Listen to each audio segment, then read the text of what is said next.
بسم اللہ الرحمن الرحیم۔ السلام علیکم ویورز، آج کی اس ویڈیو میں آپ کو قائد اعظم محمد علی جناح کا ایک واقعہ سنانا چاہتا ہوں جو کہ اس وقت کا ہے جب وہ لندن یونیورسٹی میں زیر تعلیم تھے۔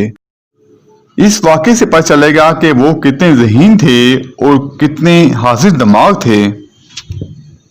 واقعہ کچھ اس طرح ہے، جب قائد اعظم لندن یونیورسٹی میں زیر تعلیم تھے تو ایک انگریز پروفیسر جس کا نام پیٹرز تھا ان سے شدید نفرت کرتا تھا۔ ایک دن اس طرح ہوا کہ پروفیسر ڈائننگ روم میں لنچ کر رہا تھا تو اس دوران قائد اعظم محمد علی جناح بھی اپنی ٹرے لے کر اسی ٹیبل پر آ بیٹھے جہاں پہ وہ پروفیسر بیٹھا ہوا تھا۔ پروفیسر کو اچھا نہ لگا اور اس نے کہا کہ آپ کو پتہ نہیں کہ ایک پرندہ اور ایک سور ساتھ بیٹھ کر کھانا نہیں کھا سکتے؟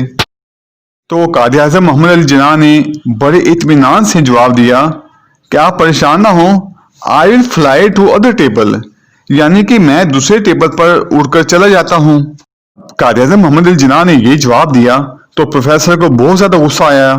اس نے اگلے دن ہی انتقام لینے کا فیصلہ کر لیا اور اگلے دن ہی پروفیسر نے جناح سے سوال کیا، اگر تم کو رستے میں دو بیگ ملیں، ایک بیگ میں دولت ہو اور دوسرے بیگ میں دانائی ہو تو تم کس بیگ کو اٹھاؤ گے؟ تو جناح نے بغیر کسی ہچکچاہٹ کے جواب دیا کہ دولت۔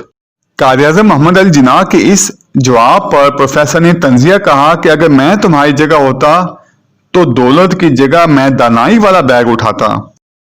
تو قائد اعظم محمد علی جناح نے بڑا خوبصورت جواب دیا کہ ہر انسان وہی چیز اٹھاتا ہے جو اس کے پاس نہ ہو، یعنی کہ تمہارے پاس عقل نہیں ہے تو تم نے عقل اٹھائی ہے، جبکہ میرے پاس عقل ہے، دولت نہیں ہے تو میں نے دولت اٹھائی ہے۔